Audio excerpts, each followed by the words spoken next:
Hello and welcome back to the top 85 games for the BBC Micro Video Countdown series.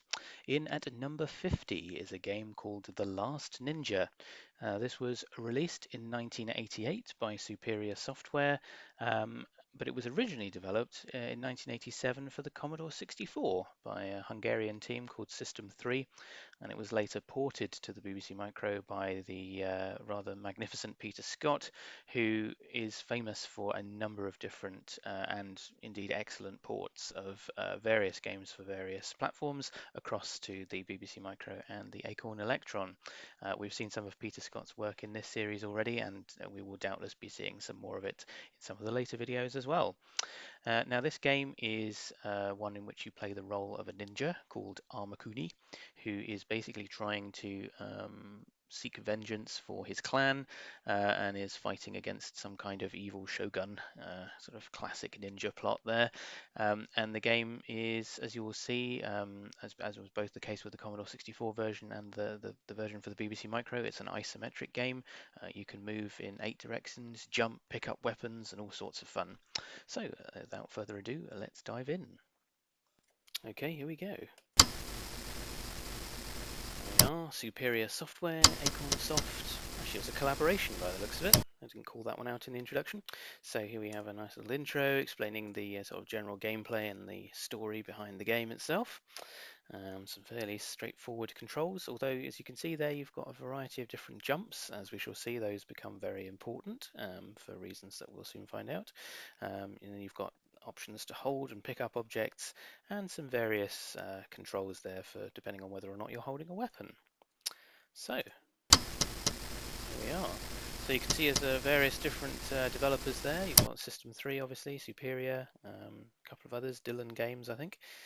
Nice bit of splash screen art as well. Yeah, there's our character Armakuni there, and Peter Scott's name up in lights. Lovely stuff. So here he is. So as you can see, we've got the isometric controls here that allow us to move around in 8 different directions. Great stuff. Ah, yes. Now, when I was having a little practice beforehand, I reminded myself that the best thing to do at this stage in the game is to see if you can get hold of a sword, because until then you're stuck with the sort of hand-to-hand combat, which is fairly limited, particularly if you're trying to fight somebody who has got a weapon. So I think if we go down this way, we should be able to find ourselves a sword. Splendid. Now, I mean, already I think you have to say, I mean, graphically speaking, this is rather special. It's got some lovely sort of three-dimensional artwork going on. I think the way that the character moves is rather good. Now, these stepping stones and I do not get on very well, so there we go. We managed to clear those. I have to say, oh, now I haven't equipped myself. Whoop, hang on, almost walked into the lava. Now, there we go. Press spacebar. We should be able to fight with the sword now. Here we are. Now that makes things a lot quicker, as you can see, although he's also armed with a sword, so if we tried to go up against him hand to hand, that wouldn't have ended very well. Oh, here we go, another one. Here we are. Oh my goodness. Okay, yep, there we are. Lovely stuff. Okay, there's a shrine there, but it's covered in trees and stuff, so we can't get to it. Hopefully find another shrine somewhere else. Oh look, someone's died, but looks like they've got something for us. Let's rob the corpse. Oh, hang on, if I can get into the... There we are. Oh, no. No, I'm sure there's something there. Right, there we are. Doing various squats here. Good for his leg muscles. There we are. We've got some nunchucks now, so I should be able to alternate now. So if I... no, how do I... No, that's just still just the sword there. I can't remember how I alternate between the weapons. You should have kept an eye on the instructions there. Let's hold and pick up, which we know. Oh, okay, so he's not holding that. Ah, there we go. Now we've got the nunchucks. There, excellent. We'll give those a go. And we've got a key here. Let's grab that. Probably be useful. Ah, and there we are. There's a little statue here. We can do a little bit of meditation. And look, if you look on the right-hand side there, apparently we need to find a swastika. Now, I'm hoping that's actually a shuriken rather than a swastika. Now, I have to say, does that not look like a gun to you? In fact, it looks suspiciously like a gun from Predator. But if I try and pick it up, it doesn't show up in my list of available weapons. So not quite sure what we do with that. Right, here we go. There's nunchucks. Let's see how good they are. Oh my goodness, not very good against that sword, are they? Let's see if we can do a bit of this time. Oh, that's not too bad. Not too bad. Oh no, oh dear. All right, well, come on. No, no, no. I think we're going to need the sword for this one. Okay, let's see if I can remember how to do that. There we go. Right, let's try that again. No, no, yeah, yeah. Oh, now I was to say the fight controls are a little bit wonky because you can be facing the wrong way but still apparently fighting your opponent. You do tend to do that sort of little bowing motion. Oh no, I'm dead again. Okay, let's try this. There we are. Lovely stuff. Oh, here we are. Let's pick that up, shall we? Not quite sure what that is. Do you think is that a weapon? Oh, it is. Does it do anything? I don't know. It seems to. I'm not quite sure what that does. Anyway, this is usually where things come a cropper for me because trying to cross this. Well, I mean, it looks like lava. I think that might just be the color scheme. I don't think it's meant to be a lava lake. I think that's just some water there. But oh, okay. No, there we go. Let's try again. Ooh, this is doing a bit better than usual. Okay, and then one more long jump. We're over. Amazing. I have to say that doesn't usually go that well for me. Now this game, you'll hear me say this about certain games in this series. I'm not sure if I've said this before, but this one is definitely a wet playtime game. I think Volcano was also one. Oh, here we go. I'm not quite sure what that disc thing does, but it seems to be doing the business. But I do prefer the sword. Yeah, so it was a wet playtime game that we had at school. I don't know why it was amongst the school's games. It's quite a violent game, really, for some 5 or 6 year olds. Well, actually, I think we were a bit older than that, probably about 8 or 9 years old when we were playing this. Aha! Now that was the thing that the Buddha told us to get. So let's grab hold of that. Okay, well, we're fully equipped with weapons now. Although I have to say the sword's definitely proven to be the best one. Oh my goodness! Spoke too soon. Oh no! Oh dear! Oh, still going. Come on, let's see if we can deal with this ruffian here. Oh, no, don't do that. No, turn around. Oh dear. Well, that was the end of us there. Never mind. Well, let's give that another go. So as I say, it's definitely a good fun game. I have to say I don't think I've ever got that far in the game. I'd be very interested to hear from people who have. I find that you run out of lives relatively quickly because regardless of how much progress you make, it doesn't take more than one unfortunate encounter with a ninja before you meet your doom. And also I really don't like these stepping stones. I have to say, you have to moderate your jump. There we go. See, that's what normally happens. Okay, let's try that again. Maybe come on, that looked like I got across. So you see, this is much more like a classic game of Last Ninja for me. I have to say, is just wasting all my lives falling in the water. To say in general, in all things gaming, I don't like water hazards. That ranges from everything to Last Ninja to Sonic the Hedgehog, where you have underwater scenes where you can drown, all the way through to golfing games. Really, I don't really like water hazards there either. Just generally not a big fan. Well, that was rather shorter. I'm glad we had a bit of a longer gameplay on the first time round. That got us to see a bit more of the game.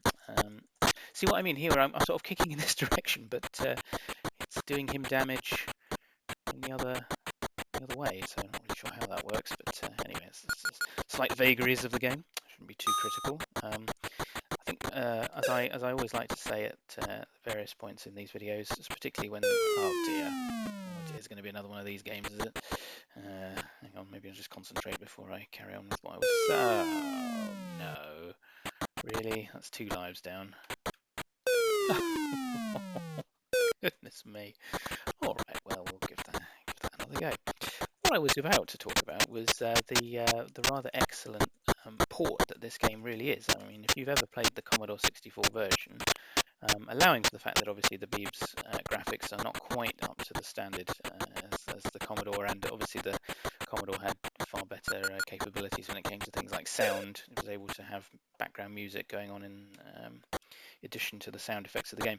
But allowing for the differences between the two machines, I think you have to say it's a pretty excellent port. I mean, it plays tremendously well, and it is. Oh, I'm pressing the wrong button there.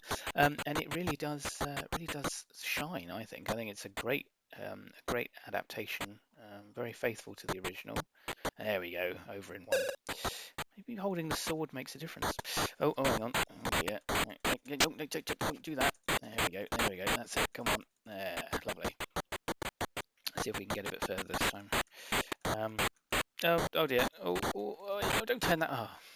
It is very easy to turn the wrong way around while you're fighting, which I feel in the real world you probably wouldn't do that as a ninja. You probably wouldn't sort of part way through a sword fight and then just turn around and face the other way. Oh, are we going to get him? No, he's got us, and I think. Oh no, hang on. No, I didn't lose so many lives on the stepping stones this time. There we go. All right, well we'll keep going. Yeah, there we go. Get the nunchucks again. Not sure what that bird on a stick is there. It doesn't seem to do very much, but never mind. Oh, hang on. Not quite in position. Adopt the squat. Oh, no, not quite. There we go. Lovely. Oh, hang on. No. Yeah, I don't really think that bird does anything, does it? No.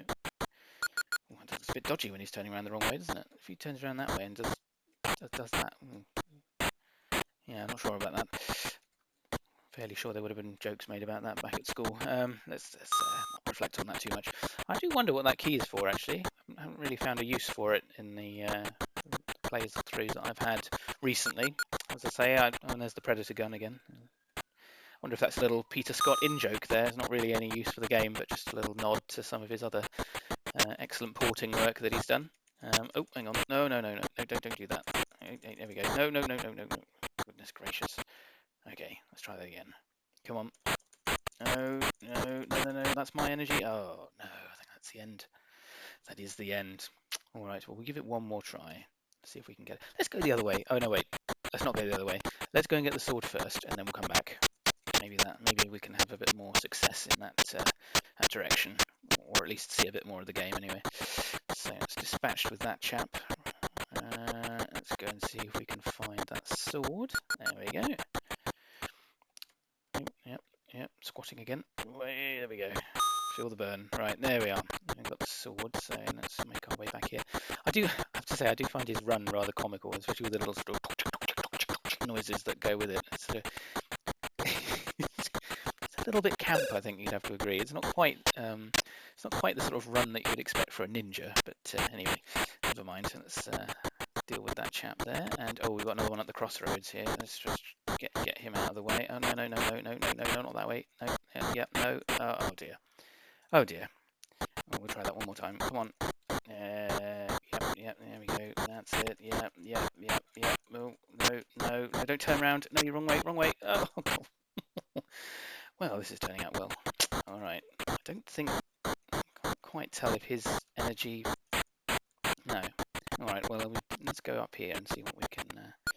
Oh, it's this bit. Okay, so we actually went in a big loop on that first playthrough. Right, that makes sense. All right, so I'm going to go to the edge of that and jump. Ooh. Easy does it, Colin. Don't mess it up. There we go. Lovely. Right.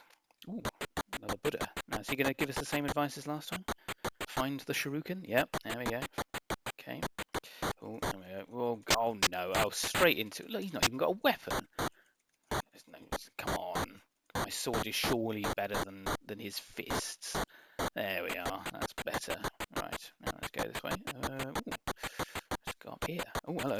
Oh dear. Oh, well, that wasn't such a successful outing, was it? Anyway, I think we'll leave it there. I think that's given the game a bit of a decent playthrough, and you got to see some of the different scenery that there is to behold in The Last Ninja. It's a great game, graphically speaking, as much as anything else. Really, really impressive. A lot more fun to play than Predator, I have to say. So it's good to see Peter Scott's skills at game porting and sort of general graphic ability actually paying off with some decent gameplay here as well. So yes, definitely deserves its spot in at number 50. If you've not played this one before, definitely recommend it. Be very keen to hear from anybody else as well that's played this game, whether on the BBC or the C64 or both. Do let me know what your thoughts are. I know there were a number of sequels to this game as well, but as far as the countdown goes, we're going to stick with the original and, in my opinion, the best. Anyway, I hope you'll join me next time, and until then, goodbye.